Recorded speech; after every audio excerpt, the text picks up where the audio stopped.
사랑하는 사람을 떠나보낸다는 것, 그것은 마치 영혼의 한 조각이 찢겨나가는 듯한 고통입니다. 세상의 모든 색이 빛을 잃고 공기는 무겁게만 느껴지죠. 혹시 지금 이 순간에도 영원히 잃어버렸다고 생각하는 그 사람을 그리워하며 가슴 아파하고 계신가요?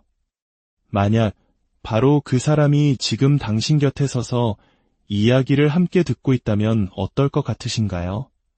물론 이성적으로는 말도 안 되는 소리라고, 그저 그리움이 만들어낸 헛된 희망일 뿐이라고 생각하실 수도 있습니다. 하지만 오늘 저는 20세기 미국에서 잠자는 예언가로 불렸던 위대한 영적 사상가 에드거 케이시의 기록을 통해 죽음이 끝이 아니라 단지 이 방에서 저 방으로 건너가는 것과 같다는 사실을 이야기해 보려 합니다.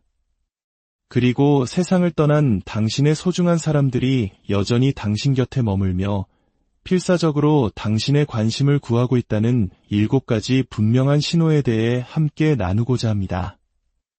이 이야기는 당신의 슬픔을 위로하고 보이지 않는 세계에 대한 새로운 눈을 뜨게 해줄 것입니다.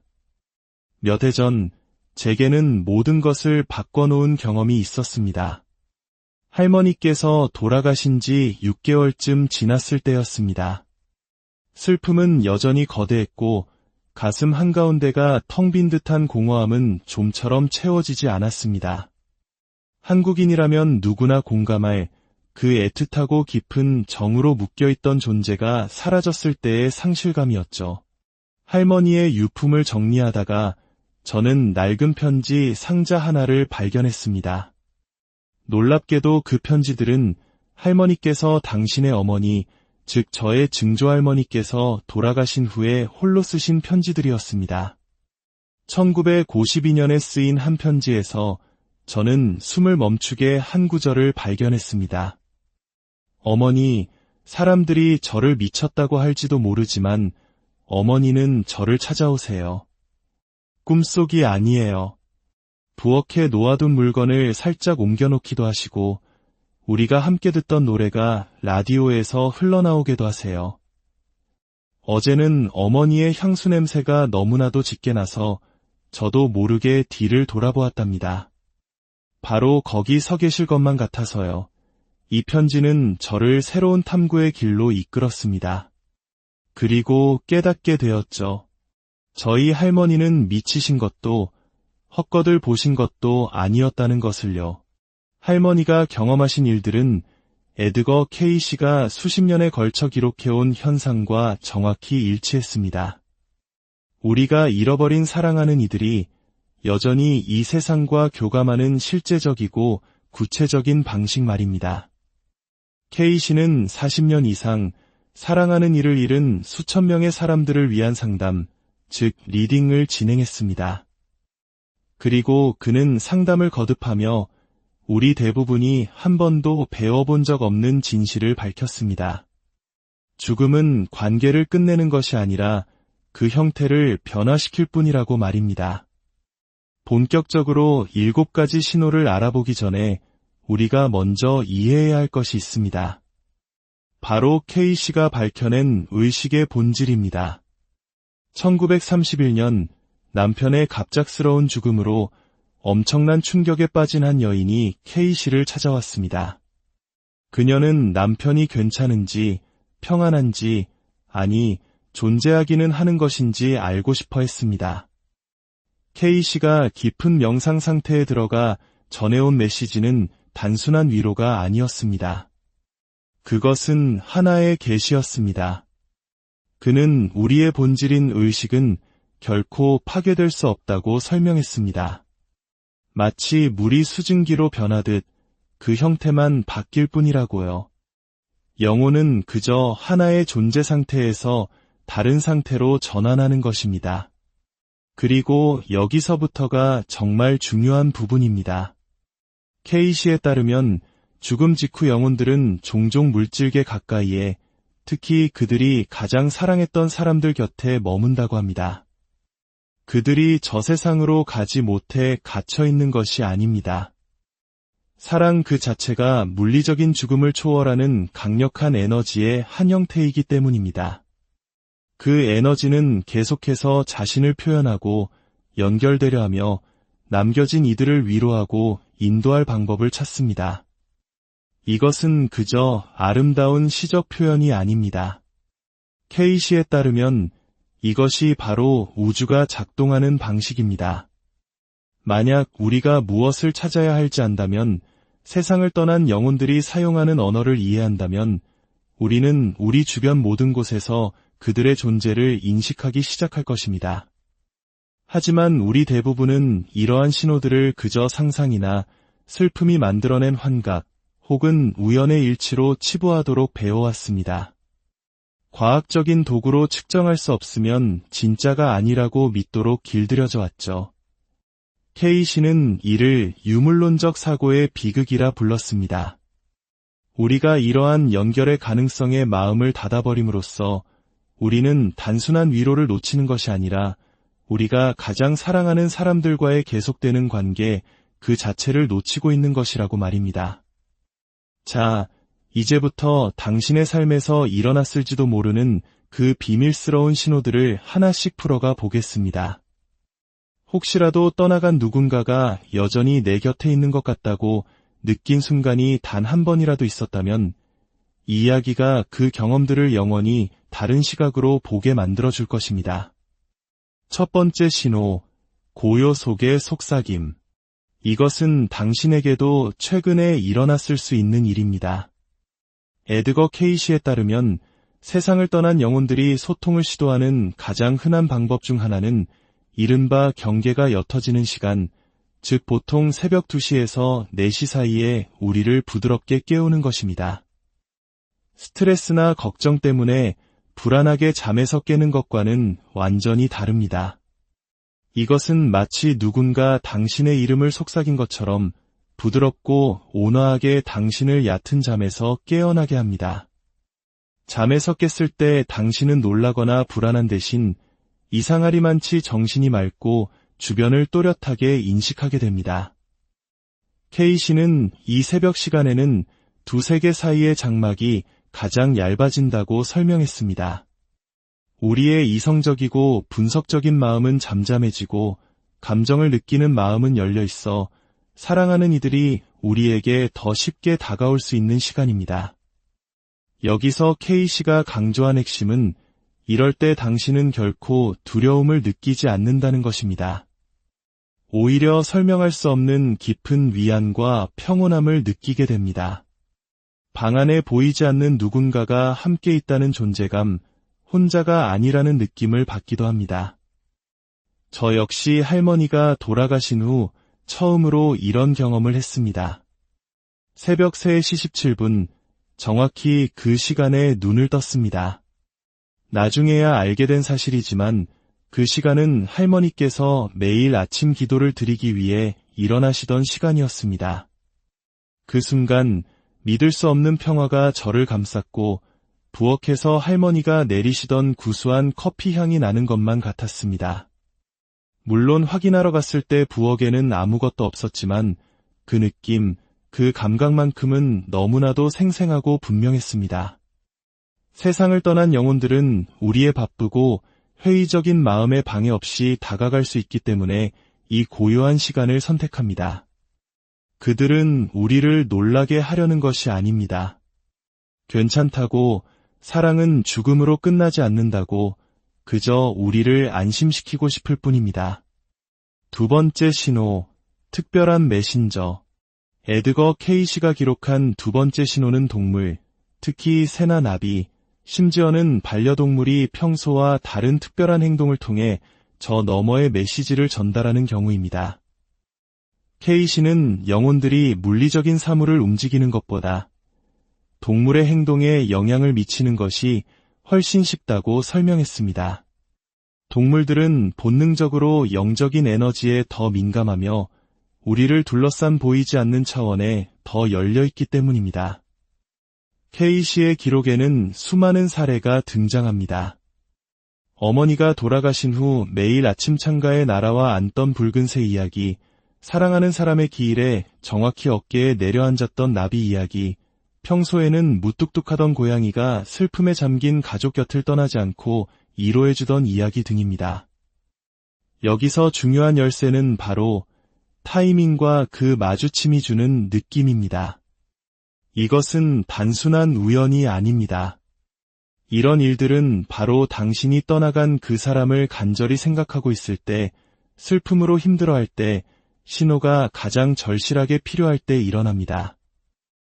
1936년에 기록된 한 여성의 이야기를 들려드리겠습니다. 그녀는 사고로 어린 아들을 잃고 깊은 죄책감과 슬픔에 잠겨 있었습니다. 장례식이 끝나고 3일 뒤부터 매일 아침 부엌 창밖에 작은 새 한 마리가 나타나기 시작했습니다. 그 새는 그녀가 자신을 알아챌 때까지 부드럽게 유리창을 쪼았고 몇 분 동안 그녀를 가만히 바라보다 날아가곤 했습니다. 케이 씨에게 상담을 요청했을 때 그는 그녀의 아들이 그 작은 새를 통해 매일 메시지를 보내고 있다고 말해주었습니다. 엄마, 저 괜찮아요. 여전히 여기 있어요. 제발 자책하지 마세요. 유리창을 두드리는 행동은 엄마, 저를 보세요. 바로 저예요. 라고 말하는 아들만의 방식이었습니다. 3개월 후 그녀는 케이 씨에게 편지를 보냈습니다. 아들의 죽음에 대해 마침내 마음의 평화를 얻은 바로 그날 아침, 그 새는 마지막으로 창가에 와서 마치 고개를 끄덕이는 듯한 인사를 하고는 날아가 다시는 돌아오지 않았다고 합니다.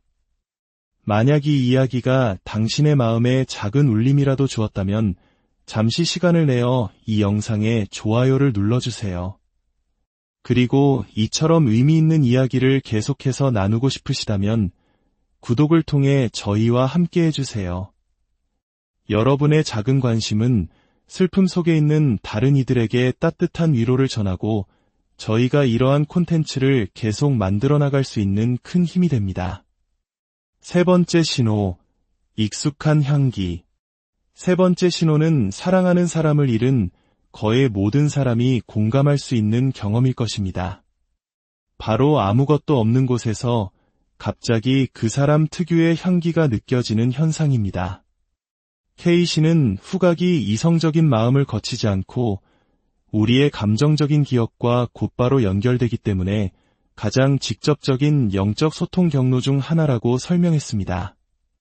세상을 떠난 영혼이 자신의 존재를 알리고 싶을 때 주변의 공기 분자에 영향을 주어 자신만의 향기를 실어보내는 것은 가장 효과적인 방법 중 하나입니다. 이것은 그가 쓰던 향수와 비슷한 냄새를 맡는 것과는 차원이 다릅니다. 아무도 향수를 뿌리지 않은 방에서 정확히 그의 향수 냄새를 맡는 것, 아무도 담배를 피우지 않는 집에서 그의 파이프 담배 냄새를 맡는 것, 한겨울에 그녀가 가장 좋아하던 꽃향기를 맡는 것, 아무도 요리하지 않은 부엌에서 그녀가 끓여주던 된장찌개 냄새를 맡는 것과 같은 경험입니다. 케이 씨는 이러한 향기가 갑자기 나타나 잠시 머물다가 완벽하게 사라지는 특징이 있다고 구체적으로 설명했습니다.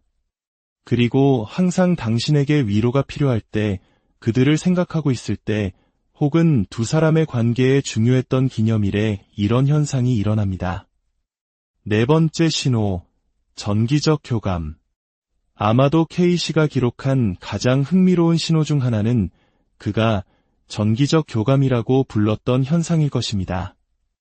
세상을 떠난 영혼들이 전자기기나 기술에 영향을 미치는 방식입니다. 케이 씨가 활동하던 1920년대와 30년대는 대부분의 가정에 텔레비전이나 컴퓨터, 스마트폰이 없던 시절이었습니다. 하지만 그는 꾸준히 영혼들이 전류를 조종하여 라디오에서 의미 있는 노래가 나오게 하거나 조명을 특정 패턴으로 깜빡이게 하거나 심지어는 수화기 너머에 아무도 없는데 전화벨이 울리게 할 수 있다고 설명했습니다. 의식 자체가 일종의 전기적 에너지 형태이며 육신을 떠난 영혼은 전기장에 영향을 미치는 능력을 잃는 것이 아니라 오히려 더 민감해진다고 합니다. 여기서도 핵심은 패턴과 타이밍을 인식하는 것입니다. 켜지도 않은 라디오에서 갑자기 그 사람의 애창곡이 흘러나올 때 그를 생각하며 눈물 흘리는 바로 그 방의 불빛이 깜빡일 때 이미 해지된 그의 번호가 당신의 스마트폰 발신자 정보에 뜰 때, 이것들은 단순한 우연이나 기계 고장이 아니라 그들이 보내는 분명한 소통입니다. 다섯 번째 신호, 너무나도 생생한 꿈. 다섯 번째 신호는 K씨가 이승과 저승 사이의 가장 직접적인 소통 형태라고 여겼던 것입니다. 바로 현실보다 더 현실같이 느껴지는 방문 꿈입니다. K씨는 우리가 꾸는 일반적인 꿈과 진정한 방문 꿈 사이에는 결정적인 차이가 있다고 강조했습니다. 일반적인 꿈은 우리의 잠재의식이 슬픔과 기억을 처리하는 과정의 산물입니다. 하지만 방문 꿈은 K씨가 경계지대라고 부르는 물질 세계와 영적 세계 사이의 차원에서 일어나는 실제적인 만남입니다. 그 차이를 어떻게 알 수 있을까요? K씨는 진정한 방문 꿈의 몇 가지 특징을 설명했습니다. 첫째, 당신이 겪어본 어떤 꿈보다도 훨씬 생생하고 현실적입니다. 색깔은 더 선명하고 감정은 더 강렬하며 모든 세부 사항이 수정처럼 맑게 기억납니다. 둘째, 당신의 사랑하는 사람은 건강하고 온전한 모습으로 종종 세상을 떠났을 때보다 더 젊은 모습으로 나타납니다. 그들은 고통스러워하지 않으며 평화와 사랑의 기운을 발산합니다. 셋째, 그들은 종종 당신이 알 수 없었던 구체적인 정보를 알려줍니다. 숨겨둔 물건의 위치를 알려주거나 다른 가족에게 전하는 메시지를 주거나 당신의 마음을 편안하게 해줄 어떤 진실을 밝히기도 합니다. 그리고 넷째, 이것이 가장 중요합니다. 당신은 꿈에서 깬 후 불안한 것이 아니라 깊은 위로를 받습니다. 마치 실제로 그들과 시간을 보낸 것처럼 진짜 대화를 나누고 재회한 것 같은 느낌을 받습니다. 여섯 번째 신호, 반복되는 숫자와 의미 있는 우연. 여섯 번째 신호는 K씨가 숫자를 통한 소통이라고 부른 것과 관련이 있습니다. 세상을 떠난 영혼들이 우리의 주의를 끌기 위해 의미 있는 우연의 일치나 반복되는 숫자를 조율하는 방식입니다. 당신은 시계, 자동차 번호판, 영수증 등 어디에서나 그들의 생일 숫자를 보기 시작할지도 모릅니다. 혹은 그들이 세상을 떠난 날짜를 우연한 장소에서 반복적으로 마주칠 수도 있습니다. 또는 두 사람의 관계에 중요했던 날짜에 특정 노래가 흘러나오거나 특정 인물에게서 연락이 오거나 특별한 사건이 일어나는 것을 알아차릴 수도 있습니다.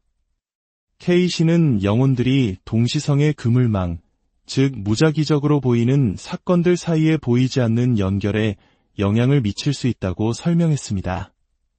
통계적 확률을 거스르는 방식으로 의미 있는 우연들이 계속해서 쌓일 때 그것은 당신의 사랑하는 사람이 당신의 삶을 지켜보고 있다는 사실을 알려주기 위해 사건들을 조율하고 있다는 신호입니다. 일곱 번째 신호, 궁극적인 증거. 하지만 에드거 K씨가 기록한 일곱 번째이자 가장 강력한 신호는 역설적으로 가장 미묘한 것입니다.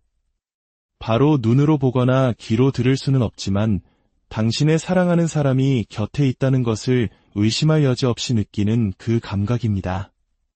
K씨는 이것을 마음의 교감이라 불렀습니다.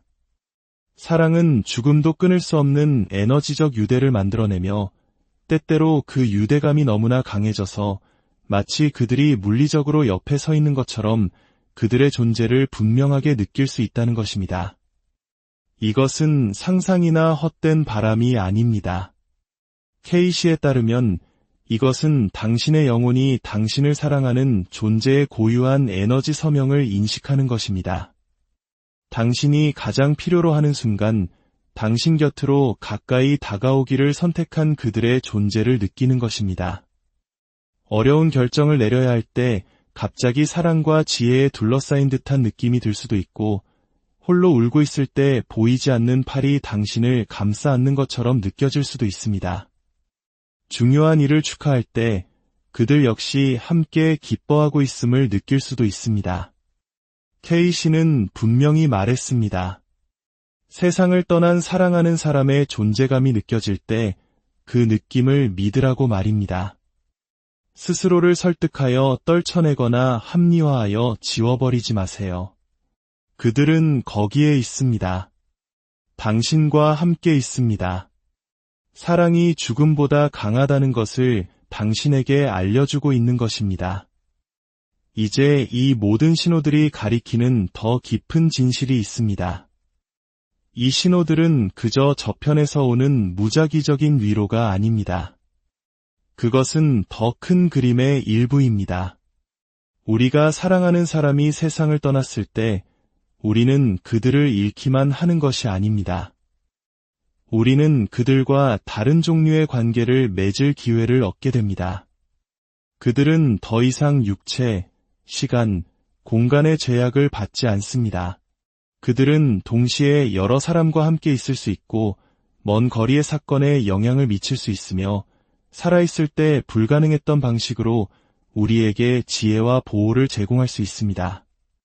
하지만 여기에는 한 가지 조건이 있습니다. 이 지속적인 관계는 그것에 대한 우리의 열린 마음에 달려있다는 것입니다. 우리가 마음을 닫고 가능성을 부정하고 모든 신호를 우연으로 치부해버린다면 우리는 슬픔을 아름다운 것으로 변화시킬 수 있는 바로 그 연결로부터 스스로를 단절시키는 셈입니다.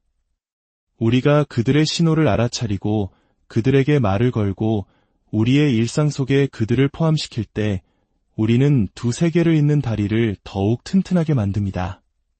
죽음은 당신과 사랑하는 사람의 이야기의 끝이 아닙니다. 심지어 한 챕터의 끝도 아닙니다.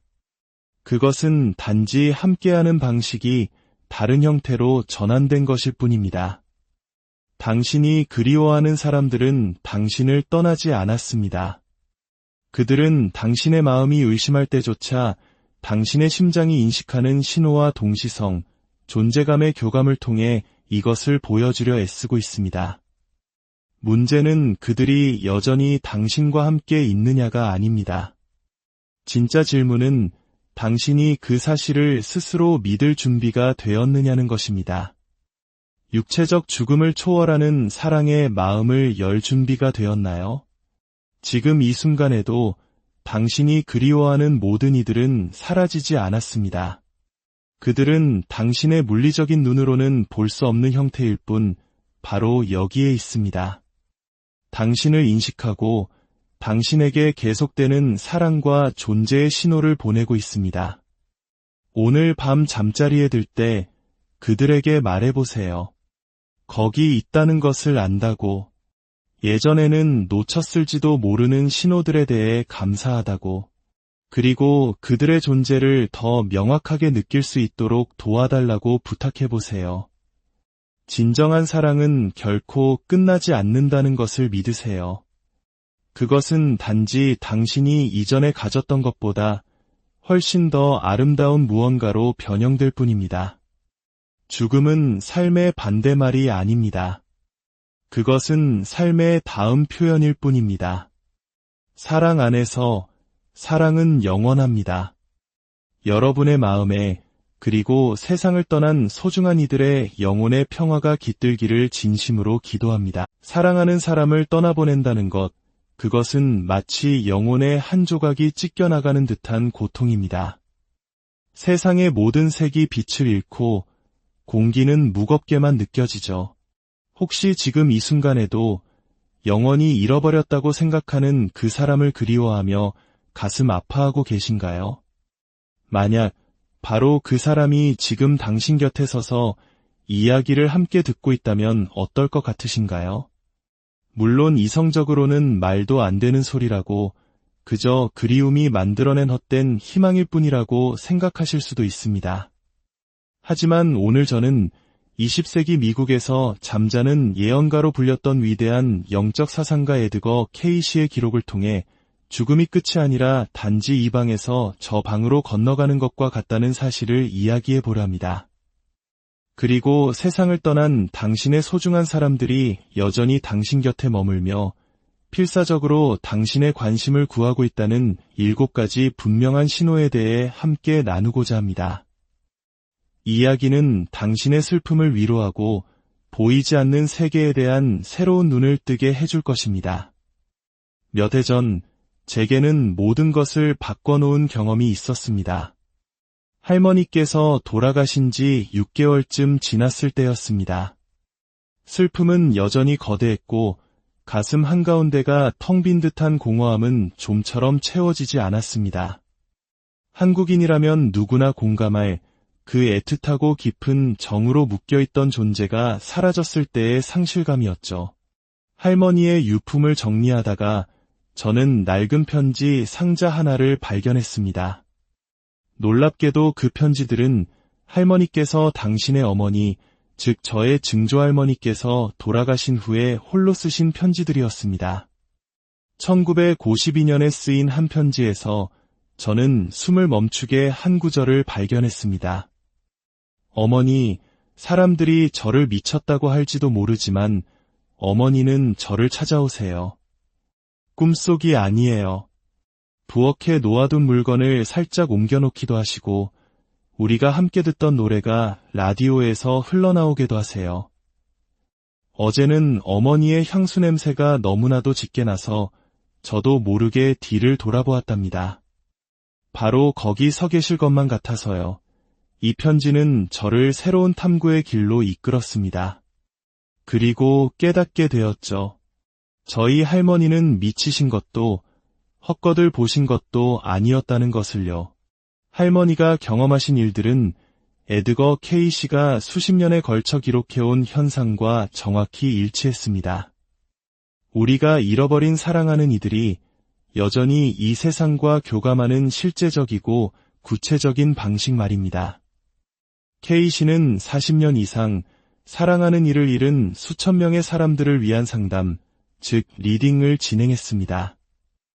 그리고 그는 상담을 거듭하며 우리 대부분이 한 번도 배워본 적 없는 진실을 밝혔습니다. 죽음은 관계를 끝내는 것이 아니라 그 형태를 변화시킬 뿐이라고 말입니다. 본격적으로 7가지 신호를 알아보기 전에 우리가 먼저 이해해야 할 것이 있습니다. 바로 K씨가 밝혀낸 의식의 본질입니다. 1931년 남편의 갑작스러운 죽음으로 엄청난 충격에 빠진 한 여인이 K씨를 찾아왔습니다. 그녀는 남편이 괜찮은지, 평안한지, 아니, 존재하기는 하는 것인지 알고 싶어 했습니다. K씨가 깊은 명상 상태에 들어가 전해온 메시지는 단순한 위로가 아니었습니다. 그것은 하나의 계시였습니다.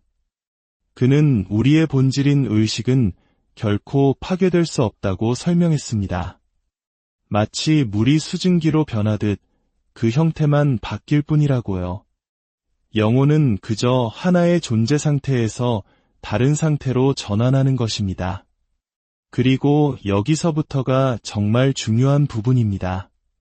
K씨에 따르면 죽음 직후 영혼들은 종종 물질계 가까이에, 특히 그들이 가장 사랑했던 사람들 곁에 머문다고 합니다.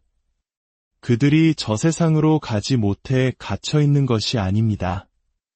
사랑 그 자체가 물리적인 죽음을 초월하는 강력한 에너지의 한 형태이기 때문입니다. 그 에너지는 계속해서 자신을 표현하고 연결되려 하며 남겨진 이들을 위로하고 인도할 방법을 찾습니다. 이것은 그저 아름다운 시적 표현이 아닙니다. K씨에 따르면 이것이 바로 우주가 작동하는 방식입니다. 만약 우리가 무엇을 찾아야 할지 안다면, 세상을 떠난 영혼들이 사용하는 언어를 이해한다면, 우리는 우리 주변 모든 곳에서 그들의 존재를 인식하기 시작할 것입니다. 하지만 우리 대부분은 이러한 신호들을 그저 상상이나 슬픔이 만들어낸 환각 혹은 우연의 일치로 치부하도록 배워왔습니다. 과학적인 도구로 측정할 수 없으면 진짜가 아니라고 믿도록 길들여져 왔죠. K씨는 이를 유물론적 사고의 비극이라 불렀습니다. 우리가 이러한 연결의 가능성에 마음을 닫아버림으로써 우리는 단순한 위로를 놓치는 것이 아니라 우리가 가장 사랑하는 사람들과의 계속되는 관계 그 자체를 놓치고 있는 것이라고 말입니다. 자, 이제부터 당신의 삶에서 일어났을지도 모르는 그 비밀스러운 신호들을 하나씩 풀어가 보겠습니다. 혹시라도 떠나간 누군가가 여전히 내 곁에 있는 것 같다고 느낀 순간이 단 한 번이라도 있었다면 이 이야기가 그 경험들을 영원히 다른 시각으로 보게 만들어줄 것입니다. 첫 번째 신호, 고요 속의 속삭임. 이것은 당신에게도 최근에 일어났을 수 있는 일입니다. 에드거 케이시에 따르면 세상을 떠난 영혼들이 소통을 시도하는 가장 흔한 방법 중 하나는 이른바 경계가 옅어지는 시간, 즉 보통 새벽 2시에서 4시 사이에 우리를 부드럽게 깨우는 것입니다.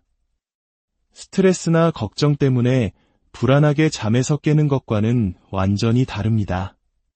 이것은 마치 누군가 당신의 이름을 속삭인 것처럼 부드럽고 온화하게 당신을 얕은 잠에서 깨어나게 합니다. 잠에서 깼을 때 당신은 놀라거나 불안한 대신 이상하리만치 정신이 맑고 주변을 또렷하게 인식하게 됩니다. 케이시는 이 새벽 시간에는 두 세계 사이의 장막이 가장 얇아진다고 설명했습니다. 우리의 이성적이고 분석적인 마음은 잠잠해지고 감정을 느끼는 마음은 열려 있어 사랑하는 이들이 우리에게 더 쉽게 다가올 수 있는 시간입니다. 여기서 케이시가 강조한 핵심은 이럴 때 당신은 결코 두려움을 느끼지 않는다는 것입니다. 오히려 설명할 수 없는 깊은 위안과 평온함을 느끼게 됩니다. 방 안에 보이지 않는 누군가가 함께 있다는 존재감, 혼자가 아니라는 느낌을 받기도 합니다. 저 역시 할머니가 돌아가신 후 처음으로 이런 경험을 했습니다. 새벽 3시 17분, 정확히 그 시간에 눈을 떴습니다. 나중에야 알게 된 사실이지만 그 시간은 할머니께서 매일 아침 기도를 드리기 위해 일어나시던 시간이었습니다. 그 순간 믿을 수 없는 평화가 저를 감쌌고 부엌에서 할머니가 내리시던 구수한 커피 향이 나는 것만 같았습니다. 물론 확인하러 갔을 때 부엌에는 아무것도 없었지만 그 느낌, 그 감각만큼은 너무나도 생생하고 분명했습니다. 세상을 떠난 영혼들은 우리의 바쁘고 회의적인 마음에 방해 없이 다가갈 수 있기 때문에 이 고요한 시간을 선택합니다. 그들은 우리를 놀라게 하려는 것이 아닙니다. 괜찮다고, 사랑은 죽음으로 끝나지 않는다고 그저 우리를 안심시키고 싶을 뿐입니다. 두 번째 신호, 특별한 메신저. 에드거 케이시가 기록한 두 번째 신호는 동물, 특히 새나 나비, 심지어는 반려동물이 평소와 다른 특별한 행동을 통해 저 너머의 메시지를 전달하는 경우입니다. 케이시는 영혼들이 물리적인 사물을 움직이는 것보다 동물의 행동에 영향을 미치는 것이 훨씬 쉽다고 설명했습니다. 동물들은 본능적으로 영적인 에너지에 더 민감하며 우리를 둘러싼 보이지 않는 차원에 더 열려있기 때문입니다. 케이시의 기록에는 수많은 사례가 등장합니다. 어머니가 돌아가신 후 매일 아침 창가에 날아와 앉던 붉은새 이야기, 사랑하는 사람의 기일에 정확히 어깨에 내려앉았던 나비 이야기, 평소에는 무뚝뚝하던 고양이가 슬픔에 잠긴 가족 곁을 떠나지 않고 위로해주던 이야기 등입니다. 여기서 중요한 열쇠는 바로 타이밍과 그 마주침이 주는 느낌입니다. 이것은 단순한 우연이 아닙니다. 이런 일들은 바로 당신이 떠나간 그 사람을 간절히 생각하고 있을 때, 슬픔으로 힘들어할 때, 신호가 가장 절실하게 필요할 때 일어납니다. 1936년에 기록된 한 여성의 이야기를 들려드리겠습니다. 그녀는 사고로 어린 아들을 잃고 깊은 죄책감과 슬픔에 잠겨 있었습니다. 장례식이 끝나고 3일 뒤부터 매일 아침 부엌 창밖에 작은 새 한 마리가 나타나기 시작했습니다. 그 새는 그녀가 자신을 알아챌 때까지 부드럽게 유리창을 쪼았고 몇 분 동안 그녀를 가만히 바라보다 날아가곤 했습니다.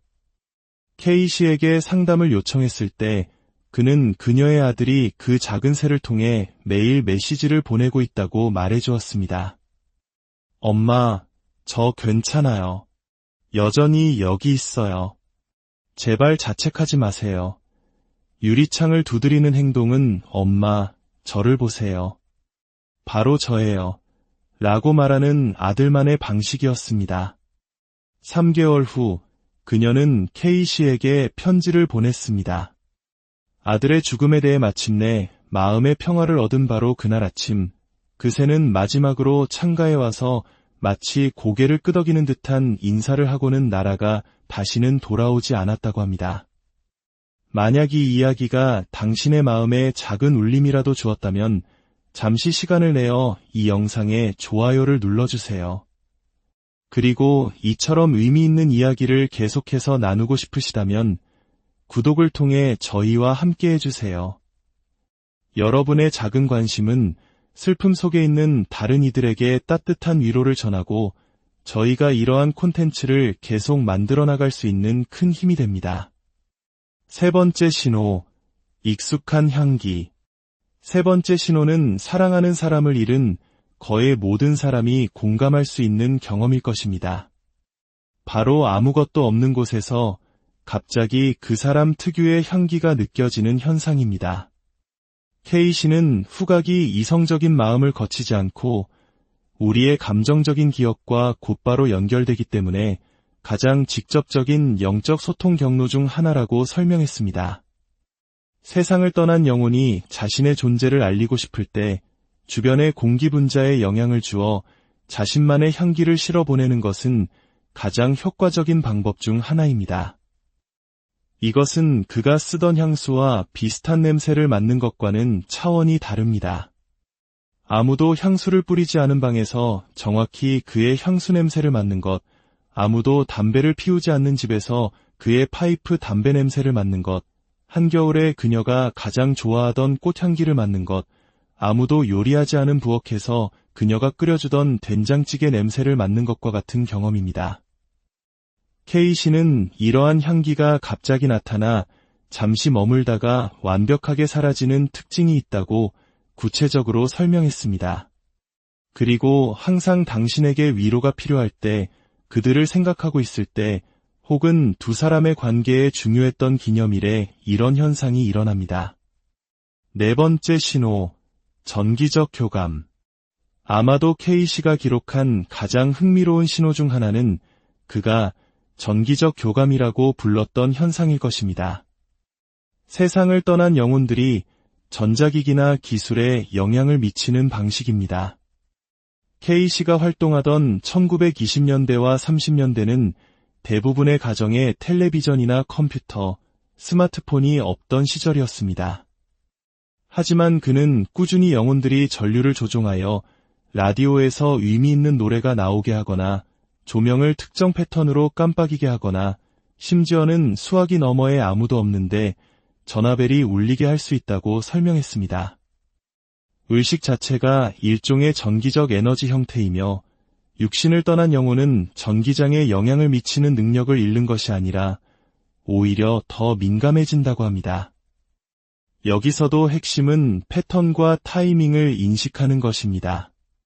켜지도 않은 라디오에서 갑자기 그 사람의 애창곡이 흘러나올 때, 그를 생각하며 눈물 흘리는 바로 그 방의 불빛이 깜빡일 때, 이미 해지된 그의 번호가 당신의 스마트폰 발신자 정보에 뜰 때, 이것들은 단순한 우연이나 기계 고장이 아니라 그들이 보내는 분명한 소통입니다.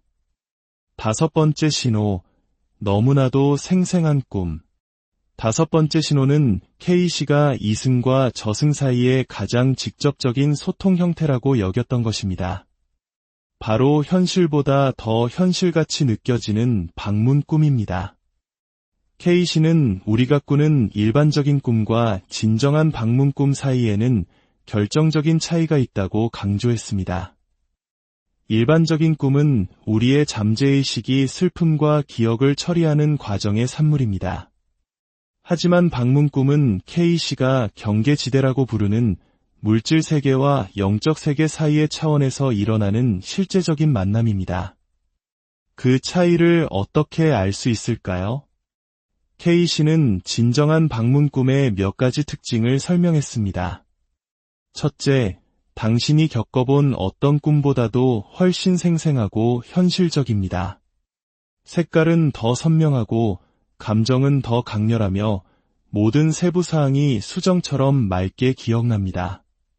둘째, 당신의 사랑하는 사람은 건강하고 온전한 모습으로 종종 세상을 떠났을 때보다 더 젊은 모습으로 나타납니다. 그들은 고통스러워하지 않으며 평화와 사랑의 기운을 발산합니다. 셋째, 그들은 종종 당신이 알 수 없었던 구체적인 정보를 알려줍니다. 숨겨둔 물건의 위치를 알려주거나 다른 가족에게 전하는 메시지를 주거나 당신의 마음을 편안하게 해줄 어떤 진실을 밝히기도 합니다. 그리고 넷째, 이것이 가장 중요합니다. 당신은 꿈에서 깬 후 불안한 것이 아니라 깊은 위로를 받습니다.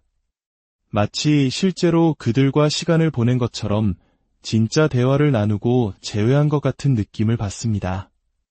여섯 번째 신호, 반복되는 숫자와 의미 있는 우연. 여섯 번째 신호는 K씨가 숫자를 통한 소통이라고 부른 것과 관련이 있습니다.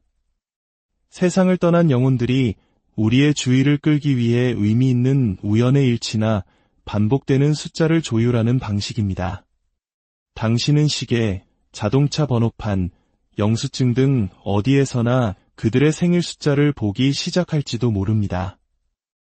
혹은 그들이 세상을 떠난 날짜를 우연한 장소에서 반복적으로 마주칠 수도 있습니다. 또는 두 사람의 관계에 중요했던 날짜에 특정 노래가 흘러나오거나 특정 인물에게서 연락이 오거나 특별한 사건이 일어나는 것을 알아차릴 수도 있습니다. K씨는 영혼들이 동시성의 그물망, 즉 무작위적으로 보이는 사건들 사이에 보이지 않는 연결에 영향을 미칠 수 있다고 설명했습니다. 통계적 확률을 거스르는 방식으로 의미 있는 우연들이 계속해서 쌓일 때 그것은 당신의 사랑하는 사람이 당신의 삶을 지켜보고 있다는 사실을 알려주기 위해 사건들을 조율하고 있다는 신호입니다. 일곱 번째 신호, 궁극적인 증거. 하지만 에드거 K씨가 기록한 일곱 번째이자 가장 강력한 신호는 역설적으로 가장 미묘한 것입니다. 바로 눈으로 보거나 귀로 들을 수는 없지만 당신의 사랑하는 사람이 곁에 있다는 것을 의심할 여지 없이 느끼는 그 감각입니다. K씨는 이것을 마음의 교감이라 불렀습니다. 사랑은 죽음도 끊을 수 없는 에너지적 유대를 만들어내며 때때로 그 유대감이 너무나 강해져서 마치 그들이 물리적으로 옆에 서 있는 것처럼 그들의 존재를 분명하게 느낄 수 있다는 것입니다. 이것은 상상이나 헛된 바람이 아닙니다. K씨에 따르면 이것은 당신의 영혼이 당신을 사랑하는 존재의 고유한 에너지 서명을 인식하는 것입니다. 당신이 가장 필요로 하는 순간 당신 곁으로 가까이 다가오기를 선택한 그들의 존재를 느끼는 것입니다. 어려운 결정을 내려야 할 때 갑자기 사랑과 지혜에 둘러싸인 듯한 느낌이 들 수도 있고 홀로 울고 있을 때 보이지 않는 팔이 당신을 감싸 안는 것처럼 느껴질 수도 있습니다. 중요한 일을 축하할 때 그들 역시 함께 기뻐하고 있음을 느낄 수도 있습니다. K씨는 분명히 말했습니다. 세상을 떠난 사랑하는 사람의 존재감이 느껴질 때 그 느낌을 믿으라고 말입니다. 스스로를 설득하여 떨쳐내거나 합리화하여 지워버리지 마세요. 그들은 거기에 있습니다. 당신과 함께 있습니다. 사랑이 죽음보다 강하다는 것을 당신에게 알려주고 있는 것입니다. 이제 이 모든 신호들이 가리키는 더 깊은 진실이 있습니다. 이 신호들은 그저 저편에서 오는 무작위적인 위로가 아닙니다. 그것은 더 큰 그림의 일부입니다. 우리가 사랑하는 사람이 세상을 떠났을 때 우리는 그들을 잃기만 하는 것이 아닙니다. 우리는 그들과 다른 종류의 관계를 맺을 기회를 얻게 됩니다. 그들은 더 이상 육체, 시간, 공간의 제약을 받지 않습니다. 그들은 동시에 여러 사람과 함께 있을 수 있고 먼 거리의 사건에 영향을 미칠 수 있으며 살아있을 때 불가능했던 방식으로 우리에게 지혜와 보호를 제공할 수 있습니다. 하지만 여기에는 한 가지 조건이 있습니다. 이 지속적인 관계는 그것에 대한 우리의 열린 마음에 달려 있다는 것입니다. 우리가 마음을 닫고 가능성을 부정하고 모든 신호를 우연으로 치부해버린다면 우리는 슬픔을 아름다운 것으로 변화시킬 수 있는 바로 그 연결로부터 스스로를 단절시키는 셈입니다.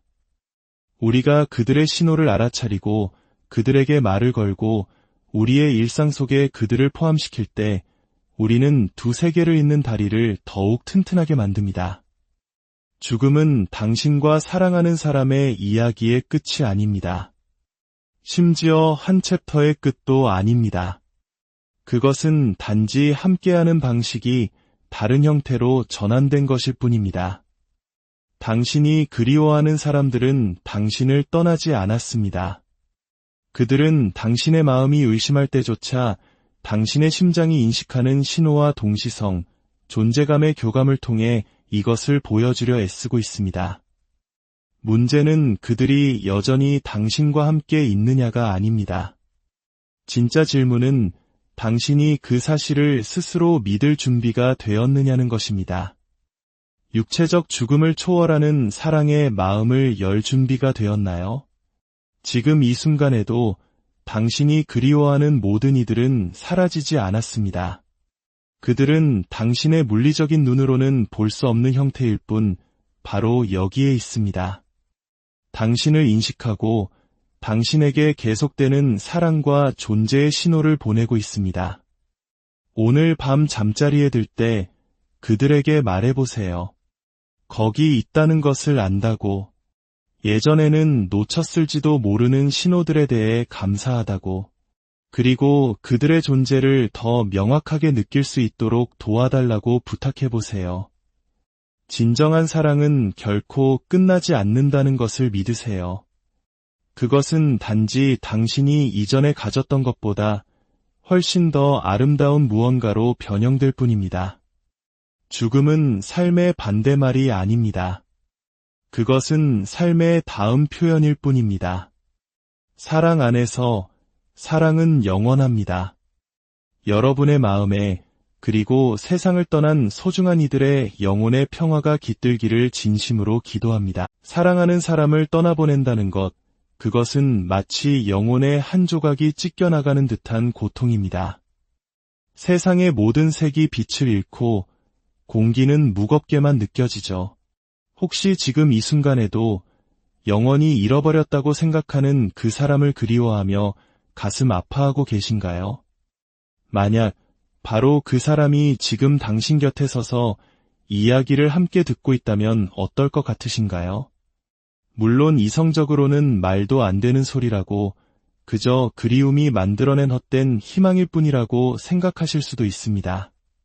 하지만 오늘 저는 20세기 미국에서 잠자는 예언가로 불렸던 위대한 영적 사상가 에드거 케이시의 기록을 통해 죽음이 끝이 아니라 단지 이 방에서 저 방으로 건너가는 것과 같다는 사실을 이야기해 보랍니다. 그리고 세상을 떠난 당신의 소중한 사람들이 여전히 당신 곁에 머물며 필사적으로 당신의 관심을 구하고 있다는 7가지 분명한 신호에 대해 함께 나누고자 합니다. 이 이야기는 당신의 슬픔을 위로하고 보이지 않는 세계에 대한 새로운 눈을 뜨게 해줄 것입니다. 몇 해 전 제게는 모든 것을 바꿔놓은 경험이 있었습니다. 할머니께서 돌아가신 지 6개월쯤 지났을 때였습니다. 슬픔은 여전히 거대했고 가슴 한가운데가 텅 빈 듯한 공허함은 좀처럼 채워지지 않았습니다. 한국인이라면 누구나 공감할 그 애틋하고 깊은 정으로 묶여있던 존재가 사라졌을 때의 상실감이었죠. 할머니의 유품을 정리하다가 저는 낡은 편지 상자 하나를 발견했습니다. 놀랍게도 그 편지들은 할머니께서 당신의 어머니, 즉 저의 증조할머니께서 돌아가신 후에 홀로 쓰신 편지들이었습니다. 1992년에 쓰인 한 편지에서 저는 숨을 멈추게 한 구절을 발견했습니다. 어머니, 사람들이 저를 미쳤다고 할지도 모르지만 어머니는 저를 찾아오세요. 꿈속이 아니에요. 부엌에 놓아둔 물건을 살짝 옮겨놓기도 하시고 우리가 함께 듣던 노래가 라디오에서 흘러나오기도 하세요. 어제는 어머니의 향수 냄새가 너무나도 짙게 나서 저도 모르게 뒤를 돌아보았답니다. 바로 거기 서 계실 것만 같아서요. 이 편지는 저를 새로운 탐구의 길로 이끌었습니다. 그리고 깨닫게 되었죠. 저희 할머니는 미치신 것도 헛것을 보신 것도 아니었다는 것을요. 할머니가 경험하신 일들은 에드거 케이시가 수십 년에 걸쳐 기록해온 현상과 정확히 일치했습니다. 우리가 잃어버린 사랑하는 이들이 여전히 이 세상과 교감하는 실제적이고 구체적인 방식 말입니다. 케이시는 40년 이상 사랑하는 이를 잃은 수천 명의 사람들을 위한 상담, 즉 리딩을 진행했습니다. 그리고 그는 상담을 거듭하며 우리 대부분이 한 번도 배워본 적 없는 진실을 밝혔습니다.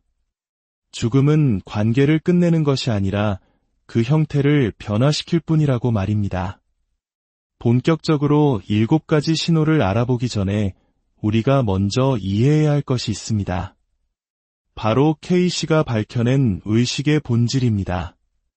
1931년 남편의 갑작스러운 죽음으로 엄청난 충격에 빠진 한 여인이 케이시를 찾아왔습니다. 그녀는 남편이 괜찮은지, 평안한지, 아니, 존재하기는 하는 것인지 알고 싶어 했습니다. 케이시가 깊은 명상 상태에 들어가 전해온 메시지는 단순한 위로가 아니었습니다. 그것은 하나의 계시였습니다. 그는 우리의 본질인 의식은 결코 파괴될 수 없다고 설명했습니다. 마치 물이 수증기로 변하듯 그 형태만 바뀔 뿐이라고요. 영혼은 그저 하나의 존재 상태에서 다른 상태로 전환하는 것입니다. 그리고 여기서부터가 정말 중요한 부분입니다. 케이시에 따르면 죽음 직후 영혼들은 종종 물질계 가까이에, 특히 그들이 가장 사랑했던 사람들 곁에 머문다고 합니다. 그들이 저 세상으로 가지 못해 갇혀 있는 것이 아닙니다. 사랑 그 자체가 물리적인 죽음을 초월하는 강력한 에너지의 한 형태이기 때문입니다. 그 에너지는 계속해서 자신을 표현하고 연결되려 하며 남겨진 이들을 위로하고 인도할 방법을 찾습니다. 이것은 그저 아름다운 시적 표현이 아닙니다. 케이시에 따르면 이것이 바로 우주가 작동하는 방식입니다. 만약 우리가 무엇을 찾아야 할지 안다면, 세상을 떠난 영혼들이 사용하는 언어를 이해한다면, 우리는 우리 주변 모든 곳에서 그들의 존재를 인식하기 시작할 것입니다. 하지만 우리 대부분은 이러한 신호들을 그저 상상이나 슬픔이 만들어낸 환각 혹은 우연의 일치로 치부하도록 배워왔습니다. 과학적인 도구로 측정할 수 없으면 진짜가 아니라고 믿도록 길들여져 왔죠. 케이시는 이를 유물론적 사고의 비극이라 불렀습니다. 우리가 이러한 연결의 가능성에 마음을 닫아버림으로써 우리는 단순한 위로를 놓치는 것이 아니라 우리가 가장 사랑하는 사람들과의 계속되는 관계 그 자체를 놓치고 있는 것이라고 말입니다. 자, 이제부터 당신의 삶에서 일어났을지도 모르는 그 비밀스러운 신호들을 하나씩 풀어가 보겠습니다. 혹시라도 떠나간 누군가가 여전히 내 곁에 있는 것 같다고 느낀 순간이 단 한 번이라도 있었다면 이 이야기가 그 경험들을 영원히 다른 시각으로 보게 만들어줄 것입니다. 첫 번째 신호, 고요 속의 속삭임. 이것은 당신에게도 최근에 일어났을 수 있는 일입니다. 에드거 케이시에 따르면 세상을 떠난 영혼들이 소통을 시도하는 가장 흔한 방법 중 하나는 이른바 경계가 옅어지는 시간, 즉 보통 새벽 2시에서 4시 사이에 우리를 부드럽게 깨우는 것입니다. 스트레스나 걱정 때문에 불안하게 잠에서 깨는 것과는 완전히 다릅니다. 이것은 마치 누군가 당신의 이름을 속삭인 것처럼 부드럽고 온화하게 당신을 얕은 잠에서 깨어나게 합니다. 잠에서 깼을 때 당신은 놀라거나 불안한 대신 이상하리만치 정신이 맑고 주변을 또렷하게 인식하게 됩니다. K씨는 이 새벽 시간에는 두 세계 사이의 장막이 가장 얇아진다고 설명했습니다. 우리의 이성적이고 분석적인 마음은 잠잠해지고 감정을 느끼는 마음은 열려 있어 사랑하는 이들이 우리에게 더 쉽게 다가올 수 있는 시간입니다. 여기서 K씨가 강조한 핵심은 이럴 때 당신은 결코 두려움을 느끼지 않는다는 것입니다. 오히려 설명할 수 없는 깊은 위안과 평온함을 느끼게 됩니다. 방 안에 보이지 않는 누군가가 함께 있다는 존재감, 혼자가 아니라는 느낌을 받기도 합니다. 저 역시 할머니가 돌아가신 후 처음으로 이런 경험을 했습니다. 새벽 3시 17분, 정확히 그 시간에 눈을 떴습니다. 나중에야 알게 된 사실이지만 그 시간은 할머니께서 매일 아침 기도를 드리기 위해 일어나시던 시간이었습니다. 그 순간 믿을 수 없는 평화가 저를 감쌌고 부엌에서 할머니가 내리시던 구수한 커피 향이 나는 것만 같았습니다. 물론 확인하러 갔을 때 부엌에는 아무것도 없었지만 그 느낌, 그 감각만큼은 너무나도 생생하고 분명했습니다. 세상을 떠난 영혼들은 우리의 바쁘고 회의적인 마음에 방해 없이 다가갈 수 있기 때문에 이 고요한 시간을 선택합니다. 그들은 우리를 놀라게 하려는 것이 아닙니다. 괜찮다고, 사랑은 죽음으로 끝나지 않는다고 그저 우리를 안심시키고 싶을 뿐입니다. 두 번째 신호, 특별한 메신저. 에드거 K씨가 기록한 두 번째 신호는 동물, 특히 새나 나비, 심지어는 반려동물이 평소와 다른 특별한 행동을 통해 저 너머의 메시지를 전달하는 경우입니다. K씨는 영혼들이 물리적인 사물을 움직이는 것보다 동물의 행동에 영향을 미치는 것이 훨씬 쉽다고 설명했습니다. 동물들은 본능적으로 영적인 에너지에 더 민감하며 우리를 둘러싼 보이지 않는 차원에 더 열려있기 때문입니다. K씨의 기록에는 수많은 사례가 등장합니다. 어머니가 돌아가신 후 매일 아침 창가에 날아와 앉던 붉은 새 이야기, 사랑하는 사람의 기일에 정확히 어깨에 내려앉았던 나비 이야기, 평소에는 무뚝뚝하던 고양이가 슬픔에 잠긴 가족 곁을 떠나지 않고 위로해주던 이야기 등입니다. 여기서 중요한 열쇠는 바로 타이밍과 그 마주침이 주는 느낌입니다. 이것은 단순한 우연이 아닙니다. 이런 일들은 바로 당신이 떠나간 그 사람을 간절히 생각하고 있을 때, 슬픔으로 힘들어할 때, 신호가 가장 절실하게 필요할 때 일어납니다. 1936년에 기록된 한 여성의 이야기를 들려드리겠습니다. 그녀는 사고로 어린 아들을 잃고 깊은 죄책감과 슬픔에 잠겨 있었습니다. 장례식이 끝나고 3일 뒤부터 매일 아침 부엌 창밖에 작은 새 한 마리가 나타나기 시작했습니다.